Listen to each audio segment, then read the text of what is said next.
Welcome in to the तैयारी दोस्तों। तो आज देखिए इस वीडियो में हम देखेंगे कि सीटेट का जो हमारा एप्लीकेशन फॉर्म है उसको हम कैसे फिल कर सकते हैं। ठीक है, जिन बच्चों को मोबाइल से फिल करना है या लैपटॉप से फिल करते हैं तो आप दोनों तरीके से फिल कर सकते हो। ठीक है, मोबाइल में भी लगभग आपका ऐसे लेआउट रहेगा।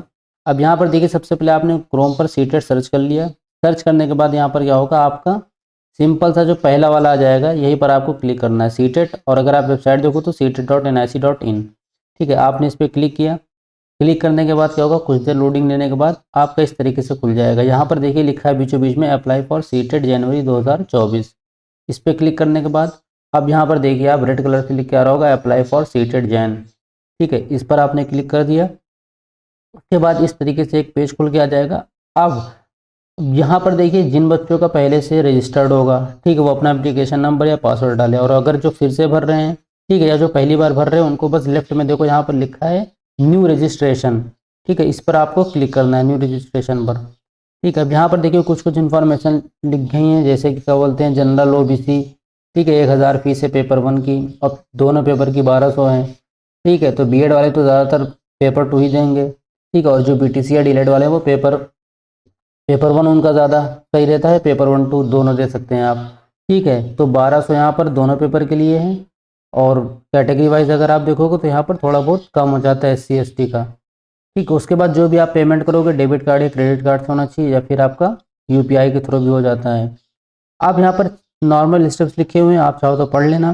ठीक है, मेन यहाँ पर जो ध्यान देने वाली चीज़ है कि जो भी आपका फोटोग्राफ होगा वो जेपीजी फॉर्मेट में होना चाहिए, मतलब जो आप नॉर्मली कैमरे से इमेज खींचते हो उस फॉर्मेट में। साइज जो होना चाहिए 10 KB से 100 KB के बीच, मतलब 10 KB से ऊपर हो सकता है, 100 KB से नीचे होना चाहिए। और जो सिग्नेचर का साइज़ होगा वो 3 KB से 30 KB के बीच में होना चाहिए। ठीक है, इमेज डायमेंशन से उतना मतलब नहीं है आपका, एक्सेप्ट तब भी फॉर्म हो जाएगा। सिर्फ आपको यहाँ पर साइज़ मैटर करता है कि कितने KB की फ़ोटोज़ हैं। ठीक है, अगर वो इसके कैटेगरी में आ जाएगा तो वो एक्सेप्ट करेगा, वरना नहीं एक्सेप्ट कर पाएगा। अब यहाँ पर आपको एक चेक बॉक्स दिख रहा होगा, उसको चेक कर देना है। उसके बाद फिर यहाँ पर आप क्लिक हेयर टू प्रोसीड करो। इतना करने के बाद यहाँ पर आपको अपना नेम फिल करना होगा, father's name, mother's name, date of birth, जो भी नॉर्मल इन्फॉर्मेशन है सारी चीज़ें आपको यहाँ पर फिल करनी होंगी। ये सब एकदम एक्यूरेट अच्छे से फिल करना। ठीक है, पिन कोड जिनको नहीं पता होगा वो अपने एरिया का नाम डालना, पिन कोड आप वहाँ से सर्च कर सकते हो। ठीक है, ईमेल एड्रेस बहुत लोग नहीं फिल करते हैं, लेकिन कोशिश करो कि अपना ईमेल एड्रेस आप फिल करो। ठीक है, उससे क्या होगा कि छोटी मोटी जो भी इन्फॉर्मेशन या जो भी फॉरगेट पासवर्ड आप मारते हो वो सब चीज़ों का वहाँ पर चला जाता है। अब यहाँ पर जैसे आप यहाँ पर एड्रेस एड्रेस फिल कर लोगे, फिर यहाँ पर आपको सेम एज प्रेजेंट एड्रेस, अगर आपका प्रेजेंट एड्रेस और परमानेंट एड्रेस सेम है तो यहाँ पर एक टिक लगा देना है आप। ठीक है, और उसके बाद फिर आपको एक कोई अपना पासवर्ड चूज़ करना होगा। यहाँ पर आप अपने पासवर्ड चूज़ करोगे, उसको कंफर्म करोगे। और एक सिक्योरिटी क्वेश्चन था कि अगर आप पासवर्ड भूल जाओ तो कोई सा भी क्वेश्चन, जैसे मान लो मैंने ले लिया what is the name of your first school, मैंने इस पर क्लिक किया और यहाँ पर हमने नाम लिख दिया। ठीक है, तो ये कहाँ काम आएगा, जब आपका फॉरगेट पासवर्ड मारोगे तो क्वेश्चन पूछेगा और आपको ये आंसर देना होगा। ठीक है, फिर आप यहाँ पर सिक्योरिटी पिन डाल के सबमिट कर दोगे। अब फटाफट मैं स्टेप कंप्लीट कर देता हूँ, फिर आपको बताता हूँ। ठीक है, उसके बाद आपका जैसे आप सबमिट करोगे यहाँ पर ये सब चीज़ें आ जाएंगी। ठीक है, अब इसके बाद यहाँ पर आपको क्या करना है, एक एक चीज़ को चेक करते जाना है कि हाँ मैंने अपना नेम चेक कर लिया, सही है, फादर नेम, मदर नेम, सब कुछ सही है। ठीक है, थोड़ा बहुत भी आप वीडियो भी चाहो तो स्किप कर सकते हो। ठीक है, आपको अगर सिर्फ फॉर्म फिल कर रहे हो साथ ही साथ तो इस तरीके से आप या फिर एक बार देख लो, समझ लो। ठीक है, अब इतना चीज़ होने के बाद यहाँ पर आपको आई एग्री करना है। उसके बाद आप सबमिट कर दोगे और एक OTP आ जाएगा कहाँ, आपके मोबाइल पे। ठीक है, अब यहाँ पर देखिए जो भी नंबर आपने दिया होगा, ठीक है, उस नंबर पर OTP आएगा। जैसे OTP आ जाएगा आपको यहाँ पर OTP बस नंबर डालना होगा।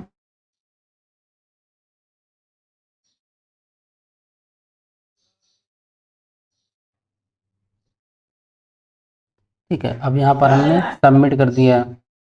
अब यहाँ पर देखिए सबमिट करने के बाद यहाँ पर आपका रजिस्ट्रेशन जो है वो एकदम कंप्लीट हो चुका है। यहाँ पर देखिए कंप्लीटेड लिख के आ रहा है। बचा है कि आपका एप्लीकेशन फॉर्म और फीस पेमेंट।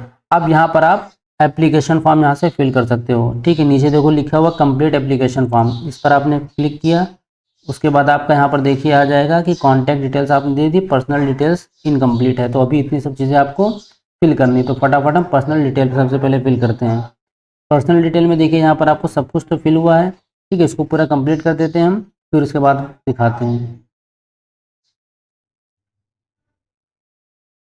अब यहाँ पर देखिए आपको समझना क्या है इसमें, यहाँ पर जैसे देखो बाकी सब चीज़ें तो आप फिल कर लोगे, नॉर्मल है वो सब चीज़ें, कैटेगरी वगैरह और ये सब Indian, mother's name, father's name, ये सब चीज़ें। अब यहाँ पर आपको कह रहा है कि are you person with benchmark disability, ठीक है, मतलब आपके अंदर कोई डिसेबिलिटी हो, ठीक है, तो फिर आप यस करोगे वरना नो कर दोगे। और अगर आप पीडब्ल्यूडी के सेक्शन में आप आते हो, ठीक है, तो यहाँ पर आप यस करोगे वरना नो कर दोगे। एम्प्लॉयमेंट स्टेटस, अगर आप एम्प्लॉयड है कहीं पर तो एम्प्लॉयड करोगे, और अगर आप एम्प्लॉयड नहीं हो तो नॉट एम्प्लॉयड कर दोगे, ठीक है। उसके बाद फिर आप यहाँ पर सिक्योरिटी पिन फिल करके सीधा फिर आपको क्या करना है, यहाँ पर सेव एंड नेक्स्ट इस पर क्लिक कर देना है। उसके बाद यहाँ पर आप जैसे ही यस करोगे आपका अब आ जाएगा यहाँ से अप्लाई फॉर एग्जामिनेशन सिटी। अब यहाँ से आपको किस पेपर के लिए अप्लाई कर रहे हो, जैसे मैं यहाँ पर पेपर 2 के लिए अप्लाई कर रहा हूँ, ठीक है, क्लास 6 to 8 वाला। अगर आप बोथ के लिए करो तो बोथ पे करो, अगर आप पेपर 1 के लिए करो तो पेपर 1 पे करो, ठीक है। पेपर 2 पे यहाँ पर क्लिक कर दिया। उसके बाद यहाँ पर देखिए लैंग्वेज, पहली लैंग्वेज आप कौन सी चुनते हो, हिंदी या इंग्लिश, ठीक है। अब जिन बच्चों को कन्फ्यूज़न होती है तो मैं बता दूँ कि अगर आपकी इंग्लिश ठीक ठाक है, ठीक है, तो आप पहली लैंग्वेज में हिंदी चुन लो, ठीक है, क्योंकि देखो हिंदी की लैंग्वेज में क्या होता है, जो पहली लैंग्वेज आप जो भी चुनोगे उसमें आपका एक पोएम और एक अनसीन पैसेज आएगा, ठीक है, और लैंग्वेज 2 में दोनों क्या रहेंगे, अनसीन पैसेजेस रहेंगे। तो हिंदी में जो पोएम आती है वो थोड़ा ईजी होती है समझने के लिए, इंग्लिश की पोएम थोड़ा टफ पड़ जाती है, इसलिए लैंग्वेज 1 हिंदी ले सकते हैं आप। और अगर आपको पोएम वगैरह अच्छे से आती है इंग्लिश में तो आप पेपर 1 में कोई भी ले लो, वो आपकी कोई दिक्कत नहीं, सब सही हो जाएगा। अब यहाँ पर मैंने लैंग्वेज 1 हिंदी ले लिया, दूसरी लैंग्वेज में इंग्लिश ले लूँगा, ठीक है। अब यहाँ पर देखो मिनिमम एजुकेशन क्वालिफिकेशन फॉर कितनी है आपकी 6 to 8 के लिए, ठीक है। अब यहाँ पर देखो समझने वाली चीज़ है कि यहाँ पर अगर आप देख रहे होगे, थोड़ा ऊपर कर देते हैं, यहाँ पर देखिए आप किस कैटेगरी में आ रहे हो। पहला वाला जो है उसमें ग्रेजुएशन में पास और अपेयरिंग इन फाइनल ईयर और 2 ईयर डिप्लोमा, अगर आपका डिप्लोमा मतलब डीएलएड वगैरह है, बीटीसी वगैरह है, ठीक है, तो आप पहला वाला चुनोगे, ठीक है। अगर आपका दूसरा देखो 50% मार्क्स आइदर इन ग्रेजुएशन और in post graduation and pass और appearing final year of bachelor in BEd, ठीक है। अगर आपका बीएड है प्लस आपका ग्रेजुएशन हुआ है, या फिर आपका पीजी और प्लस बीएड है, या फिर आप बीएड के फाइनल ईयर में मतलब आपका 3rd सेमेस्टर स्टार्ट हो गया है, ठीक है, तब आप दूसरा वाला चुनोगे। थर्ड वाले में क्या है कि 45% मार्क्स पास ग्रेजुएशन में आप और फाइनल ईयर आप बीएड में हो, ठीक है, तो आप भर सकते हो यहाँ पर। उसके बाद फोर्थ वाला है सीनियर सेकेंडरी, ठीक है, मतलब अगर आपका इंटर हुआ हो 4 साल वाला जो बीएड होता है, बीएलएड जिसको बोलते हैं, ठीक है, वो अगर आपका है तो आप यहाँ पर 4 नंबर पे भर दोगे। अगर आपका सीनियर सेकेंडरी, ठीक, और इक्विवेलेंट आप बीए बीएड या बीएससी बीएड एक साथ जो 4 ईयर वाला होता है वो कर रहे हो तो आप वहाँ पर ये करोगे, ठीक है। इसको आप अच्छे से पढ़ लेना। 6th में देखो graduation with at least 50% marks and pass और appearing in final year BEd special education, ठीक है, अगर आप स्पेशल एजुकेशन से बीएड किए हो तो आपका 6th वाला हो जाएगा, ठीक है। और 7th वाला में देख लीजिएगा, इसी तरीके से बाकी सारी चीज़ें पढ़ लेना। अगर आपका पोस्ट ग्रेजुएशन एमएड वगैरह है तो आप 8 चुनना, ठीक है। यहाँ पर क्या है कि बीएड है हमारा और प्लस ग्रेजुएशन है, तो हम यहाँ पर 2 नंबर वाला यहाँ पर चूज़ करेंगे, ठीक है। पास्ड और अपियरिंग इन फाइनल ईयर बोला है, तो यहाँ पर जो क्वालिफिकेशन है वो 2 सही होगी हमारी, ठीक है। उसके बाद अब यहाँ पर देखो आप पेपर 2 में कौन सा सब्जेक्ट के टीचर आप बनना चाहते हो, मैथ्स और साइंस वाला पेपर देना या फिर सोशल साइंस, ठीक है। तो जिनका बीकॉम बीए आर्ट स्ट्रीम से हैं वो सब सोशल साइंस वाले देंगे, बाकी जो साइंस है मतलब जिन्होंने बीएससी मैथ साइंस किया है वो साइंस स्ट्रीम वाला देंगे। अब यहाँ पर क्वालिफाइंग एग्जाम क्या, डिप्लोमा इन एजुकेशन या डिग्री इन एजुकेशन है, तो अगर आपका बीएड है तो आप डिग्री में जाओगे, और अगर आपका डीएलएड बीटीसी वगैरह तो आप डिप्लोमा पे क्लिक करोगे। इसके बाद यहाँ पर देखो आप एग्ज़ाम सिटी आपको यहाँ चॉइस पूछेगा, तो सबसे पहले तो आप जहाँ पर हो वहाँ का अपना सिटी डाल देना, ठीक है। सबसे पहले हम देखते हैं यहाँ पर स्टेट अपना डालेंगे यहाँ पर, ठीक है। अब उस स्टेट में आप कौन सी जगह पे करना चाहोगे, एग्ज़ाम देना चाहोगे, सबसे पहले आप वहाँ का प्रेफरेंस डाल दोगे, ठीक है। सेकंड चॉइस आप अगर दूसरी स्टेट करना चाहोगे तो आप दूसरी स्टेट कर सकते हो, ठीक है। वहाँ पर कहाँ करना है आपको ये चीज़ भी आप देख लेना, ठीक है, जैसे दिल्ली सेंट्रल कर दिया यहाँ पर। थर्ड चॉइस में और आप कहाँ जा सकते हो, ठीक है, इस चीज़ को मैं फिल कर लेता हूँ, आप अपने हिसाब से सिटी यहाँ पर देख लेना। पहली और दूसरी सिटी आप कायदे की रखना जहाँ आप इजीली पहुँच सकते हो, बस बेसिक बात यहाँ पर इतनी है, ठीक है। बाकी पूरा फिल करके तब आपको बताते हैं।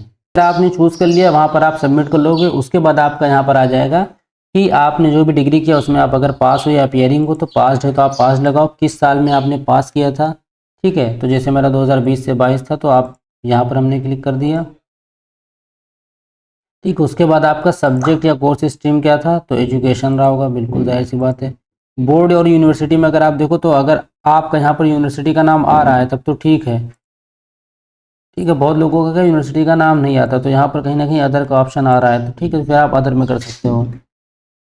अब यहाँ पर देखिए रिजल्ट मोड आपका क्या था, परसेंटेज, जाहिर सी बात है परसेंटेज रहा होगा। इंस्टीट्यूट का पिन कोड जो आप अपने गूगल पे कहीं पे भी सर्च कर सकते हो कि जिस कॉलेज से आपने बीएड किया है, ठीक है वहाँ का पिन कोड क्या है, ठीक है उसको आप अपना सर्च कर लो, उसके बाद यहाँ पर आप फिल कर लेना, उसके बाद सिक्योरिटी पिन ये आपको डालना पड़ेगा।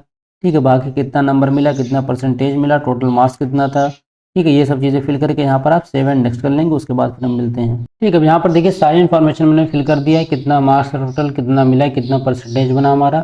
ठीक है, उसके बाद यहाँ पर आप बोर्ड या यूनिवर्सिटी लिख सकते हो आप, जैसे जो भी आपका यूनिवर्सिटी रहा हो। ठीक है, इन सब चीज़ों में ज़्यादा परेशान मत होना, अगर आपको नहीं मिलेगा ऑप्शन में तो यहाँ पर अदर सेलेक्ट कर देना। ठीक है, वरना कोई दिक्कत नहीं है। अब यहाँ पर क्या है, आपको सिर्फ सेव और नेक्स्ट करना है, यहाँ पर आपने नेक्स्ट किया, कन्फर्म कर दिया जैसे एक बार। ठीक है, अब उसके बाद ये वाला जो आपका प्रोसेस है ये पूरा हो गया। इसके बाद देखिए आपका बचा है क्या, डॉक्यूमेंट अपलोड करना, जहाँ पर आपको फोटोग्राफ सिग्नेचर। अब सबसे ज़्यादा जो बच्चों को दिक्कत आती है, सबसे ज़्यादा जो लफड़े वाली जगह होती है वो यही होती है। अब यहाँ पर आपको सिर्फ दो चीज़ का ध्यान देना है। पहली बात तो आपका जेपीजी होना चाहिए फॉर्मेट। ठीक है, सिर्फ जेपीजी, आपकी जो भी इमेज क्लिक करोगे उसके लास्ट में डॉट जेपीजी लिख के आएगा। ठीक है, उसके बाद आपका साइज़ 10 से 200 के बीच में लिखा हुआ होना चाहिए, और जो आपका सिग्नेचर का वो 4 से 30 केबी के बीच होना चाहिए। अब जिन बच्चों को क्या होता है, देखते होंगे आप एमबी में फ़ोटोज़ आ जाती है, तो आपको करना क्या है, किसी के भी व्हाट्सएप चैट खोल के, ठीक है वहाँ वाले डायरेक्ट कैमरा से फ़ोटो खींच के उसको सेंड कर दो। ठीक है, तो थोड़ा कम साइज़ में जाएगा। और अगर आप अपने कैमरे से कर रहे हो और आपको कम करना है, तो कोई भी रिसाइज़र ऐप आप प्ले स्टोर से डाउनलोड कर लो, वहाँ पर जाके आप रिसाइज़ कर सकते हो फ़ोटोज़। ठीक है, उस हिसाब से आप कर लेना। फिर भी अगर आपको दिक्कत होगी तो कमेंट कर देना, मैं पर्सनली आपको एप्लीकेशन सब कुछ बता दूँगा। ठीक है, चलो फिर अब यहाँ पर देखो हम सबसे पहले अपने फ़ोटोग्राफ अपलोड कर लेते हैं। मोबाइल से भी अगर आप फिल करोगे तो आराम से हो जाएगा, कोई दिक्कत नहीं। लैपटॉप में जैसे प्रोसेस है वैसे मोबाइल में भी आराम से हो जाएगा, कोई दिक्कत नहीं है। ठीक है, अब यहाँ पर हम सबसे पहले अपनी इमेज का फ़ोल्डर सर्च करेंगे।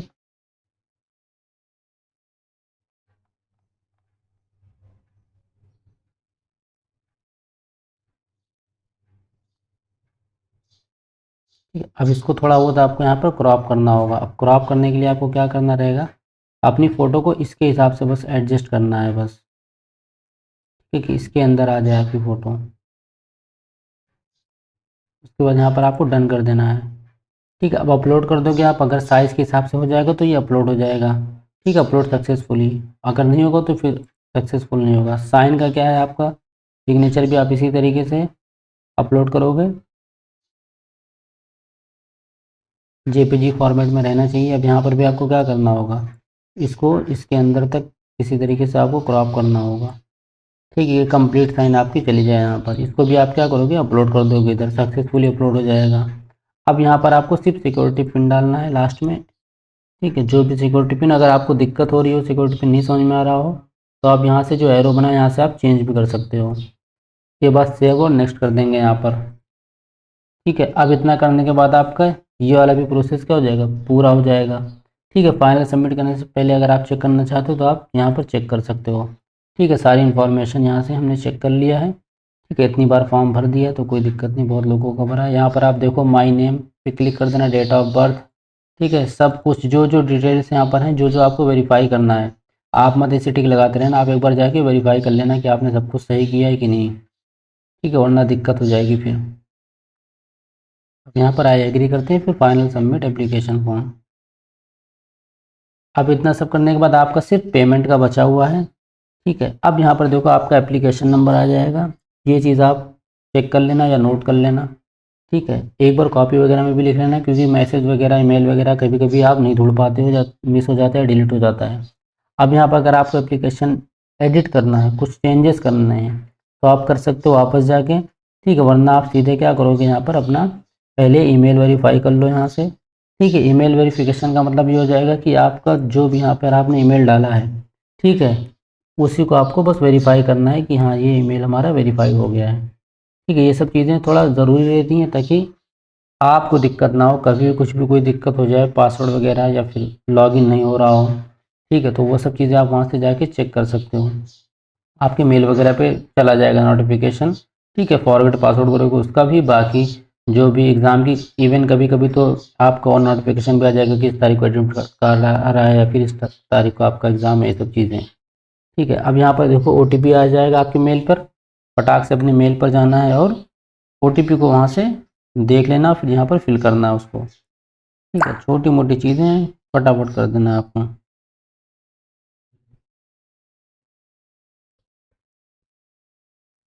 हमारा मेल वेरीफाई हो जाएगा। अब यहाँ से आप होम पे जा सकते हो।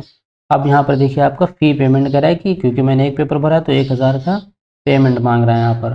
ठीक है, जो कि हम देना पड़ेगा, भले ना मन करे आपको मगर देना पड़ेगा। अब यहाँ पर आपने सेलेक्ट किया कि हम ऑनलाइन पेमेंट करेंगे, तो प्रोसीड फॉर पेमेंट। अब ये सीधे आपको पेमेंट के सेक्शन पे लेके जाएगा। अब आप चाहो तो डेबिट कार्ड से पेमेंट कर दो, क्रेडिट कार्ड से, नेट बैंकिंग। ठीक है, तो हमें उससे मतलब नहीं, हमें अगर डेबिट कार्ड से करना होगा तो फटाफट अपना डेबिट कार्ड निकालो।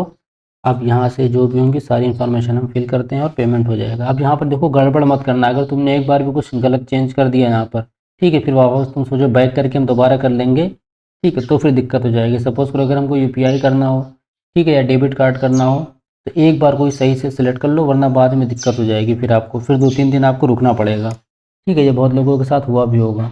अब यहाँ पर हम सारी इन्फॉर्मेशन फिल करते हैं, जो कि हम आपको बिल्कुल दिखा नहीं सकते हैं, तो जब हो जाएगा फिर आपको हम यहाँ पर सबमिट करके देखो करना क्या, बस आप यहाँ पे कार्ड नंबर डालना है, एक्सपायरी डेट, पीछे CVC नंबर लिखा रहेगा, कार्ड होल्डर का नेम क्या है, चाहे कार्ड पे नाम लिखा हो चाहे ना लिखा हो, जो आपका बैंक का नेम है वो लिख देना, बस फिर मेक पेमेंट कर देना। OTP आएगा, डाल देना, एप्लीकेशन कंप्लीट हो जाएगा। कैसे कंप्लीट होगा वो भी हम दिखा देते हैं। ठीक है, और अगर आप फ़ोनपे या गूगल पे या पेटीएम कुछ भी यूज़ करते हो तो आप UPI के थ्रू कर देना। ठीक है, या फिर आप QR कोड से भी कर सकते हो। ठीक है, अब यहाँ पर आप देखो जैसे ही आपने पेमेंट आपने कंप्लीट हो जाएगा, OTP डाल के जैसे ही आप सबमिट करोगे, पेमेंट आपका कट जाएगा बैंक से, आपका कायदे से अच्छे से कट जाएगा। उसके बाद फिर आपको यहाँ पर देखिए सारी चीज़ें आप देख लो, सब कुछ कंप्लीटेड हो जाना चाहिए। ठीक है, सब कुछ यहाँ पर देखिए हमारा कंप्लीट हो चुका है। ठीक है, पेमेंट डिटेल्स भी कंप्लीट है, ये आपका एप्लीकेशन नंबर हो गया है। ठीक है, अब यहाँ से अगर आप चाहो तो लॉग आउट कर सकते हो। ठीक है।